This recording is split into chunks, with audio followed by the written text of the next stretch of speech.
Stop leaving success to chance when it comes to your podcast guesting endeavors. Results, whether it's gaining new opportunities or speaking visibility, repurposing, leads, clients, it all takes strategy. This is why I have some of my favorite experts in the podcast guesting space share their best tips heading into the new year. Let's take a listen.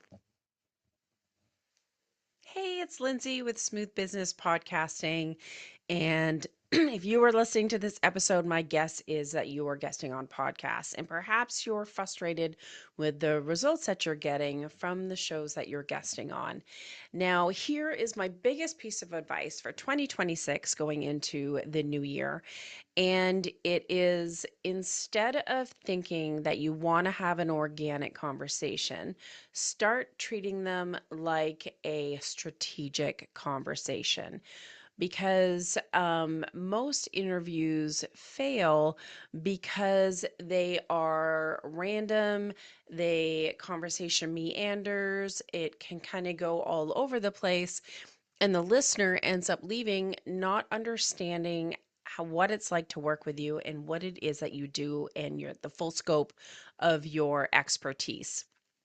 Part of the problem here is the one sheet. The one sheets have their place. They are fantastic, but most of them have 3 topics on there and then 7 to 10 questions. And often those questions are like 2 questions that relate to topic number 1, a couple of questions relate to topic number 2, and so forth. And of course, the host doesn't understand what it is that you do and how you do it. So they grab that one sheet and they ask those questions. A little bit of this, a little bit of that. What I recommend is creating interview questions to give the host. I call this the interview GPS. It's basically like your conversation compass. When you give the host those questions, you are helping them guide the conversation so that you are able to share your expertise in a way and give value to the audience so that they see you as an expert and see you as the solution. So it's creating that structure for the conversation so that you're not hoping that the show goes well. You're not hoping that the guest or the host, sorry, asks you the right questions. You have that tool to give the host to guide the conversation, to make you look like an expert, and guide the conversation, hopefully, towards your offers and working with you. So, all the best in 2026, and I hope you learn to get more ROI out of your podcast guesting. Bye. Hello, Alex Sanfilippo here. I am the founder of Podmatch.com and host of the podcast titled Podcasting Made Simple. I want to talk about podcast guesting in 2026 and one of the biggest trends that I'm seeing come up and what we can do about it if we want to really succeed as podcast guests ourselves. I try to go on about 100 shows per year, and I'm realizing more and more that some of that might be a little bit in vain. And that's what I want to talk about because it's a trend that I'm seeing. So, first and foremost, we need to know why we want to be on a podcast or on podcasts for that matter. As a podcast guest, we have to have some serious crystal clarity as to why we're going to go on a show in the first place. Now, what do I mean by this? Like, if you're like, hey, my publicist wants me on 30 shows, or I want to get on 100 shows like you've been doing, Alex, or I need to do it for this reason. Like, all those reasons could make sense and they could be good, but they might not be. Like, why are we wanting to get on so many shows? So for me, 100 a year, I set that goal because 2 a week didn't seem that difficult, right? I was like, I can do that. But the reality is I'm realizing a lot of them don't move the needle. And I know what you're thinking. Okay, Alex, you're going on small podcasts. That's not what it is. It's actually not connected to that at all. It's the fact that I don't know why I'm going on that show. If I step back and really ask myself, Alex, why are you going on this show? I can't really come up with an answer sometimes because I'm like, well, they don't really talk about anything I talk about. The expertise of the host is different. I'm not really passionate about what they're talking about. They invited me on, or I reached out and they said yes, right? Like, those are the only reasons that I can come up with. Now, again, this is the trend and where I'm seeing things go in 2026. We've got to stop saying yes to so many opportunities to be guests. Now, listen, yes, there's the SEO benefit, and that's great. So if you're like, hey, I need to get on there for that reason, very cool. Like, go for it. But there's a lot of ways to do that in this world that we live in now. There are so many different tools out there, so many things that are making noise these days. There's a lot of opportunity out there. And this is the big point here. We need to think about why we're going to be on a show. So for me, if I go back to the core, my podcast is about podcasting. I mentioned in the beginning, right? My software, Podmatch, connects podcast guests and hosts for interviews. Like, that's what I do through and through. So everything I need to do needs to be directly related to podcasting. I know my example is super meta. I should use a different one. So here's a different one. Imagine I'm a surfer and I want to go on surfing related podcast. I need to start saying no to all the rest of the podcast unless I can see a very clear parallel as to how I'm going to tie it back to what I'm doing. So when we know why we want to get on podcasts and we can answer the question for ourselves and for others, I went on this podcast because this. I'm a pro surfer and these are amateur surfers that are wanting to level up their game. That's why I went on that show, to tell them how to do that, right? There's a very clear reason. Another example, hey, I'm a pro surfer. I'm on this podcast about weightlifting. I'm not really sure why, right? Like, okay, why did you do that? This personal development one, I'm not really sure how or why. Now, what you do want to do is find ways to branch these different things together. So like using those two examples, the fitness one, it's like, oh, well, you need to be able to be fitter to get out to bigger waves, right? The mental health one, oh, well, surfing could be a way of mental health. That one's a stretch, by the way, right? Like we don't want to stretch it too far. We want to find the ones, again, have those very simple parallels. Okay, so we're going to go just on the right shows. And I'll be real, I think one a month is great. Like, find the 12 shows that are best for you. Go on one a month. Leave some gap, some space so you can figure out, did it really work? Did I promote it well with the host? Did I build a relationship with that host? When you're doing 2 a week like I've done historically, which, by the way, I'm not doing in 2026. I have made a much lower commitment for myself so that I can build better relationships with each of the hosts, so I can help people on a deeper level. So you've got your why, you figured it out, you've made your goal, and now what it comes down to is, how can I build that relationship, but also how can I get listeners to take action? We've got to really figure this out. When we show up to the right audience, it's a lot easier. When it's a stretch, when you're like, personal development, I talk about surfing, it's too far disconnected, right? But if you're like, hey, I'm a surfer and this one's about weightlifting, I can tell them, hey, here's how you can lift weights in a way that will help you become a better surfer. And I've got a guide for that. Go to my website here and download the free PDF or whatever it might be, right? Like I'm using a surf example. I live in Jacksonville, Florida, right near the ocean. So that's why that's my go-to example that's fictitious. But the point is this. From start to finish, we have to think holistically, how are we going to do this without burning ourselves out? Because what I'm learning is you don't want to just do 30 podcast interviews and be done. You don't want to do 100 and be done. You want to say, what can I do consistently over a 5-year period? So from 2026 to 2031, what can I do consistently? And most people don't say 100 a year, right? They think something like 12 a year. Find those right shows, build those relationships. If I told you, meet 12 hosts this year and build great relationships with them, and also meet their listeners in a way that makes them want to work with you, want to convert, because it's perfectly aligned with who you serve, I think you can do really, really well as a podcast guest. Again, my name is Alex Sanfilippo, and I thank you so much for spending this time with me. We've all been in a situation where we were talking to somebody and they were not paying attention to us, and they were just kind of going, yeah, but you could have said anything. You could have said, I'm going on a rocket ship to Mars. And they would have just been like, I found myself in this very situation while my oldest daughter was talking to me. And at 8 years old, she could tell I wasn't engaged. It's insanely obvious when you are doing something and you are not engaged. So how do you be a better podcast guest in 2026? You be present, you be engaged from the very beginning of the relationship, when either you are pitched or you are pitching, to the very end of the relationship where you promote the episode. So, couple of examples of this.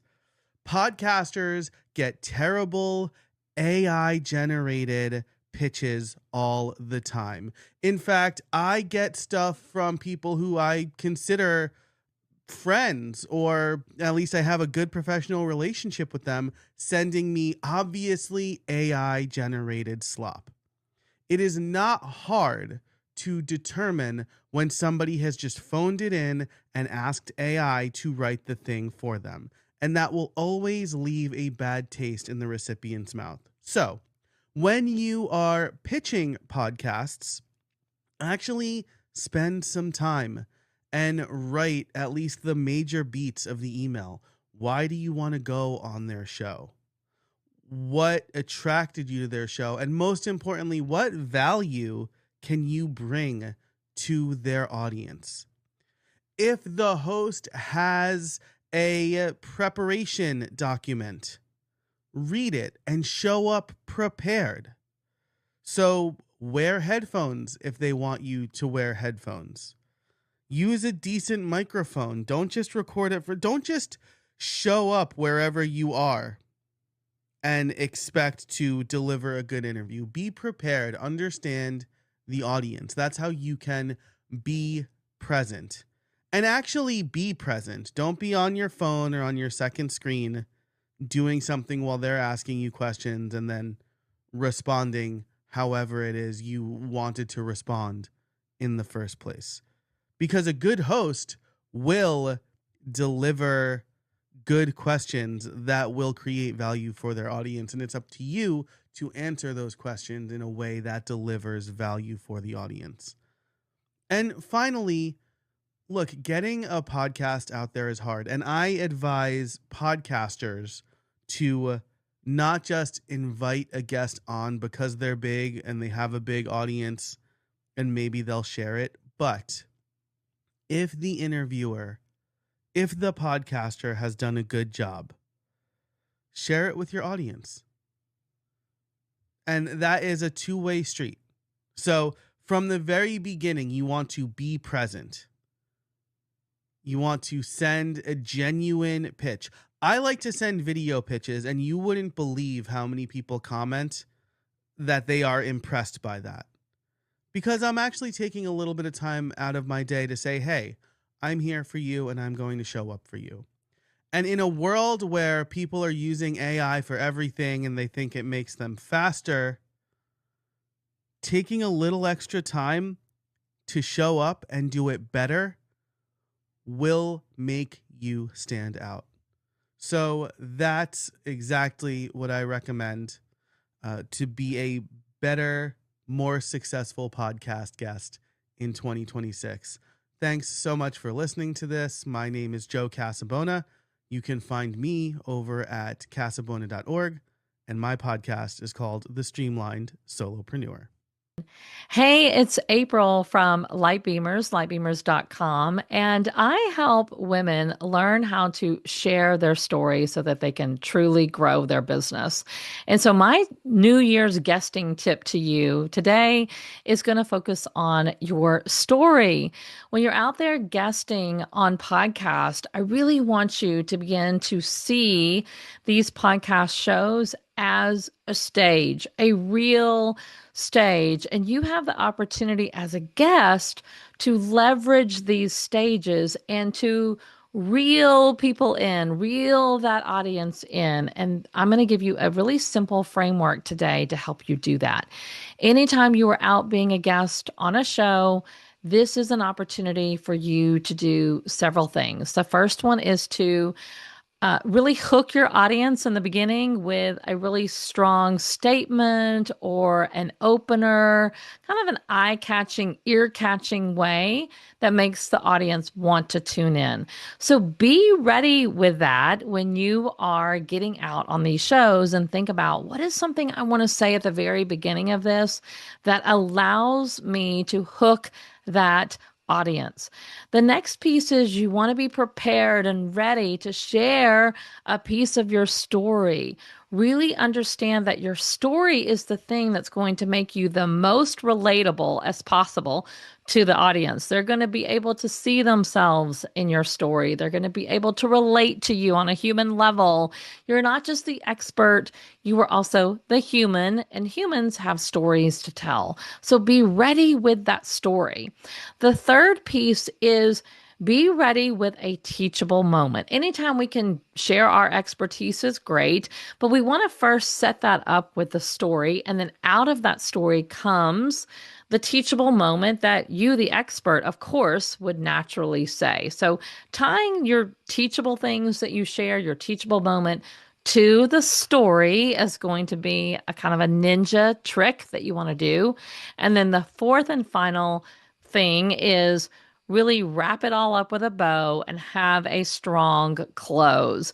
Really know how to land the plane when you are out being a guest on a podcast and really make sure by the time you get to the end of that podcast, you are making an invitation for that audience to come and be in your world. And that invitation should feel like a no-brainer. Every audience member should want to do that with you. So just to recap, you're going to open with a really strong hook. You're going to reach out and grab that listener, grab that viewer, and make them want to listen to you. You're going to tell a powerful story that is your personal story or a piece of your personal story. You're going to connect that personal story to one of your teachable moments, something you're going to share that is very high value to the audience. And then you're going to land the plane with a strong close and make that invitation so that the audience on this particular podcast are going to want to come into your world. And that is how you turn this guest appearance on a podcast, leverage it as a speaking stage, and use storytelling to grow your business. I hope you do that, and good luck. Hi, my name is Spencer Carpenter with Outlier Audio, and I am a podcast booking agent. Today, I'm going to show you how you can use the KAOR system to identify shows that you can go on, and you can also even use the system to help put together topics that you can then pitch those shows. But the KAOR system stands for Keywords, Audience, Outcome, and Reputable Figures.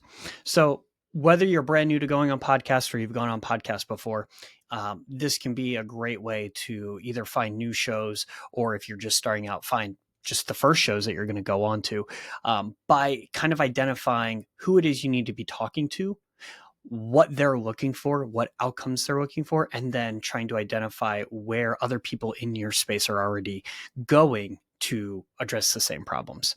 So first, starting with keywords. I work with a lot of real estate investors, so I'm going to use that as my example. When I work with real estate investors, for example, the keywords that they might be using to look up podcasts or build topics around would be things like investing or multifamily real estate or house flipping, something like that. Those are just general keywords. They're kind of strategy, multifamily real estate investing or house flipping or strategies within it. And obviously investing can mean a lot of things. So if you were to just search that word, it might not be enough, but it's still in there. And there are lots of shows that cover all types of investing. So I include that when, looking for examples. But then the next thing we would do is look for who are the audience. So let's just say the idea here is to get in front of new investors because my client has a course they're selling, or maybe they're raising capital and they're looking for passive investors. And so those are other keywords, but keywords that identify the audience that we can look at. So new investors, passive investors, real estate syndicators, something like that. A real estate syndicator show might just lend more credibility to a real estate syndicator rather than it being necessarily where a customer is hanging out. But those are the types of audiences that some of these people might be looking for. And then the outcomes are something like financial freedom or passive investing. So a lot of passive investors are looking to invest with real estate syndicators in multifamily real estate. If you can't tell where this is going at, ultimately I kind of string all these together, and that's how I help create topics. And so if you're then realizing that like a passive investor is looking for something like financial freedom, maybe they're listening to podcasts so that they can identify who is a real estate syndicator that they trust and they're willing to write a check to. And so like step by step, identifying the keywords, the audience, and the outcome, you can kind of figure out who it is you need to be speaking to, what problem you need to be solving, and maybe the strategy you're going to use to get there. And so you can then take all of these keywords and put them into something like Apple Podcast or Google or ChatGPT or something like that, and ask it, what shows could I be pitching myself to that cover these topics? That's like the generic way you could just kind of get into it. But then if you want to do a little more research, you could use the last word, which is reputable figures. And so let's just say you start off with someone that's really well known in this industry, like Dave Ramsey. He's not necessarily real estate, but he's known for financial freedom. If you look up Dave Ramsey, you're mostly going to find his show and only, top 50, investing shows that he puts his time towards. But if you can find some mid-level people in your industry that you kind of want to, you want to work towards being closer to where they're at in their reputation building, that's where you can start to find like mid-level or smaller shows that are open to people that are, not as well known as Dave Ramsey in their space to start, educating. And that's where finding those smaller low-hanging fruit or those mid-level shows are kind of the stepping stones to get you on to being on bigger podcasts. So if you put all these keywords together, the outcomes, the audience, and just kind of the strategies, you can then start to put together topics as well that might resonate with these shows. So using real estate syndications to reach financial freedom, or passively investing with house flipping, something like that. I mean, that would be giving the money to a house flipper to passively invest. Flipping is very active investing. But these are all, they all kind of work together. If you can identify what the keywords are, the audiences, and the outcome, as well as some of the reputable figures, you can use all of those to identify podcasts that are a good fit for you, and then use the reputable figures who've already been on hundreds of podcasts to help identify where are some of the shows that I might be able to go pitch myself to and have success getting on. Hope this is helpful. If you have any questions about the KAOR system, feel free to reach out to me at spencer@outlieraudio.com or visit us online at www.outlieraudio.com. There's one strategic tip that you do not want to underestimate. Showing up in AI is a completely different strategy than being found in Google. I know we've mentioned this before, but I think it's just really important to understand what is it exactly that I mean by that. Here's the breakdown. So when someone is searching in Google, it is likely very vertical. Yes, it is keyword based, but it's very content specific in terms of the amount of content, let's say, for example, that's showing up on your specific website and how it is optimized with keywords. The interesting difference with an AI overview is that it goes wide across categories and it lands on who's showing up the most frequently with the same content. Who is the expert? Who is the thought leader? Who is the person that has the most visibility in their niche or topic? That is you. But what if you aren't showing up when people are putting their questions into their chat GPTs? Well, we can fix that for you. A really simple strategy is to start showing up and guesting on podcasts that have like-minded and mirrored audiences that are similar to your podcast audience. Why, you ask, is that the strategy? Because it gives you frequency and repetition. If you show up multiple times in the same content space across different platforms on different podcasts, then the AI overview is going to pick up on that algorithm. It is a very simple and very well executed strategy if done correctly. But here's what you really need to understand. Showing up on podcasts with like-minded audiences isn't necessarily the easiest thing to have happen. Yes, you can hire a virtual assistant, or you can use some of the technology that's out there that is coordinating guests and hosts. But what you really want to do, if this is the way that you want to show up as that thought leader, as that industry expert, is you really want to utilize an agency or an individual who is specifically trained in getting you aligned with the right target audience and the right podcast. Another myth buster that you might be interested in hearing is that the biggest audiences are not necessarily the solution to implementing this strategy. If you are very specific and highly targeted in the audience that you reach by the podcast that you show up on, you're actually more likely to get more conversions. You're actually more likely to get people to gravitate and discover your show. And then you're obviously then as a result going to grow your visibility through AI. You're going to grow your visibility through like-minded audiences, but you're also going to have the opportunity to take someone who is already listening to a podcast and then who is already listening to a podcast about your subject matter and introduce them to your podcast. So what is going to happen? They're going to be more likely to then go and check out your podcast because it's something they're already interested in. And that doesn't need thousands and thousands and thousands of downloads in order to make that happen. That just needs the right kind of audience and the right kind of downloads to make that happen. Are you making the number one and or the number two mistake that most podcast guests make, that is losing them business and leads and clients? I'm Kimberly Crow. I'm super excited to bring you today's tip for podcast guesting success. So if you are trying to get on people's podcasts and you're looking to get on more podcasts, I would love to have you come to Speakers Playhouse at speakersplayhouse.com to check out our speakers that,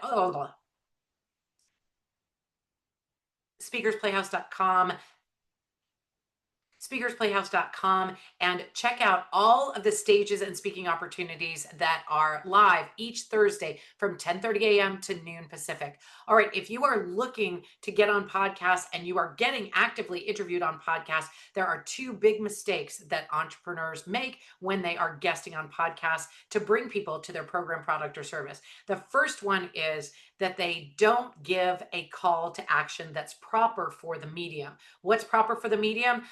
Something that is easy to remember after the person has stopped listening to the podcast, is back home from the gym, is back inside from gardening, or is done doing whatever it was that they were doing while they were listening to the podcast.